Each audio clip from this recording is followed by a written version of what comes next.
This season for UNC basketball has probably felt like a long time as well. And the hits keep coming and they don't stop coming. They have a real test today against Stanford. I'm Tim Donnelly. I should say tomorrow against Stanford. I'm Tim Donnelly, Dennis Cox producing the show.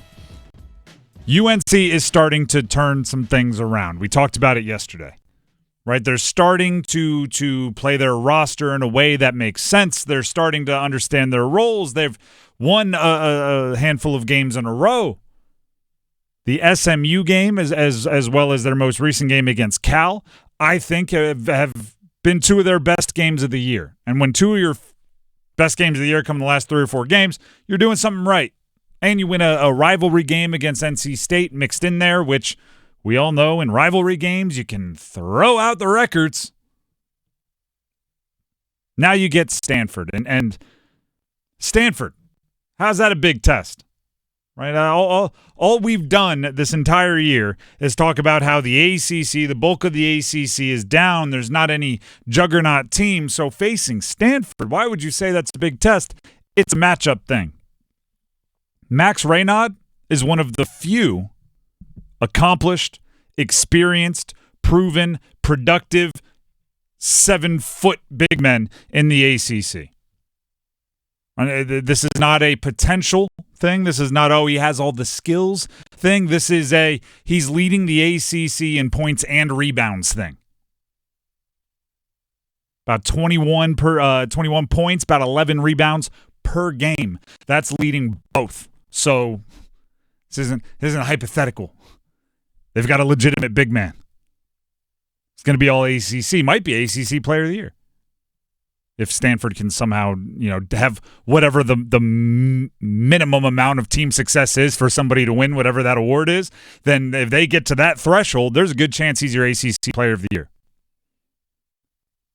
So now we look at UNC. They're putting things together, right? They've not been killed down low. They've rebounded better. We talked about how against Cal, they actually out-rebounded Cal by a bunch. And did so as a team, right? Perimeter players, big men alike, forwards, everybody. If you are the guy in position, go get the rebound.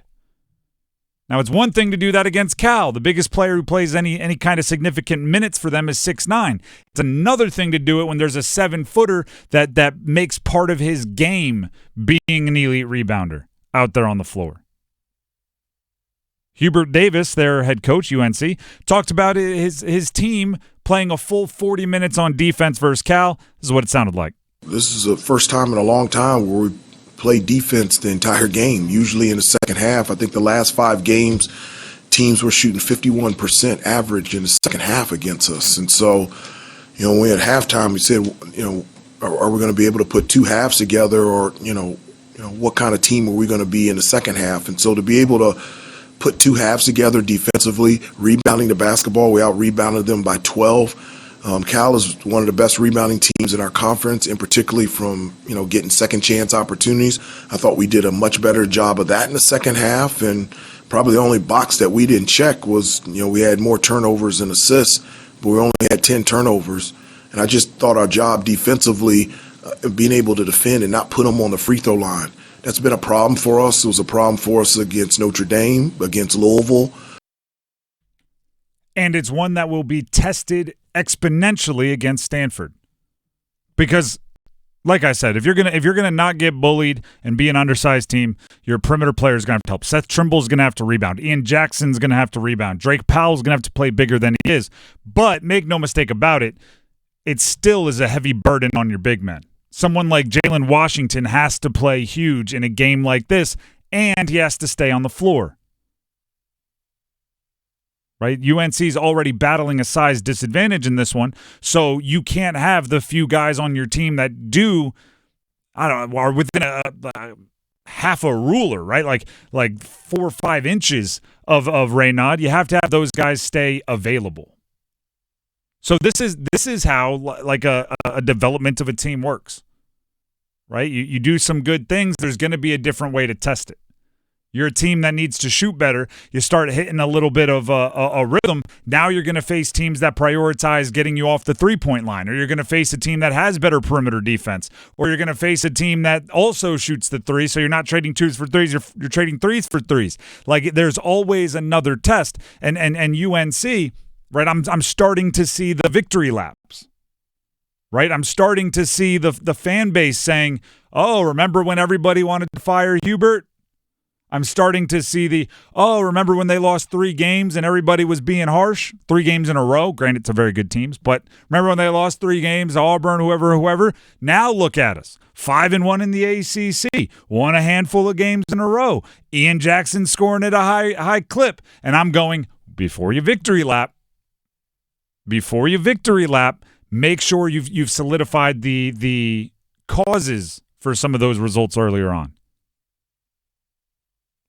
It's the gift of playing in a really down ACC this year is when you need to work on you're going to have a lot of opportunities to do that against teams that won't press you in aggressive manner, right? They won't have nearly as much talent as you do.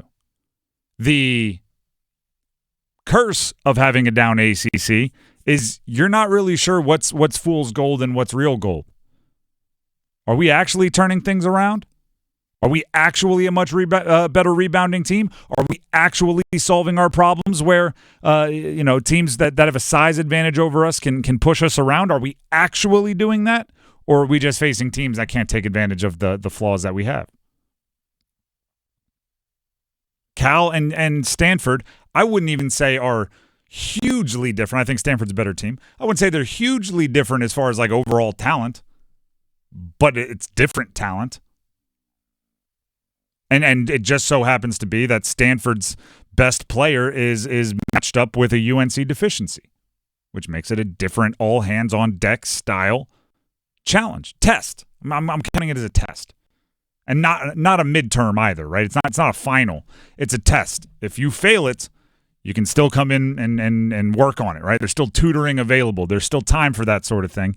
But if you pass it, right, we can start talking about maybe getting a B+ on the year after starting with a couple of rough quiz scores. Like, you can start working your way back up.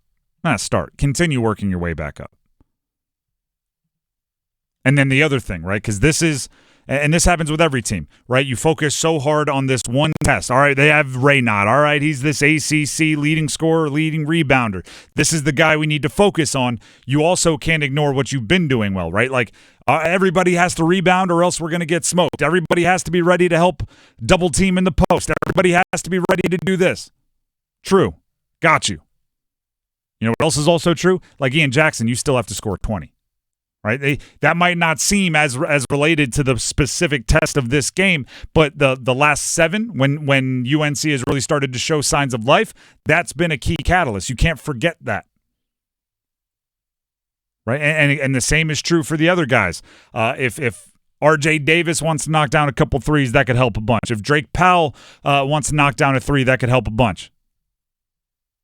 Looking at Washington and Withers, if they want to, this could be best case scenario, maybe not drift along the perimeter as much offensively and perhaps get Raynaud in foul trouble.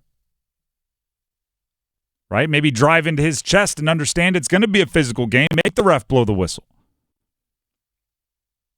Seth Trimble's still going to have to, as he works his way back from his injury, still going to have to be an elite perimeter defensive player. And that way, they don't have to worry about it, right? If you're Washington and you have to stick to Raynaud, you can't be helping off of Raynaud to go contest at the rim when your perimeter guys get beat. It's all connected in basketball.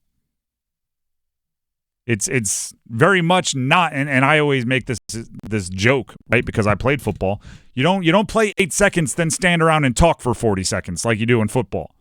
And you don't have entire units that come onto the field when the other unit goes off. Right? If you need to stop the other team's great running back, you don't go like, well, the first thing we have to do is pick up third downs on offense. Like, although I know it's a little bit more connected than that, but I'm saying in basketball it is direct. Seth Trimble's a great perimeter defender. That could help you with Raynaud. Ian Jackson scores a bunch. That could help you with Raynaud.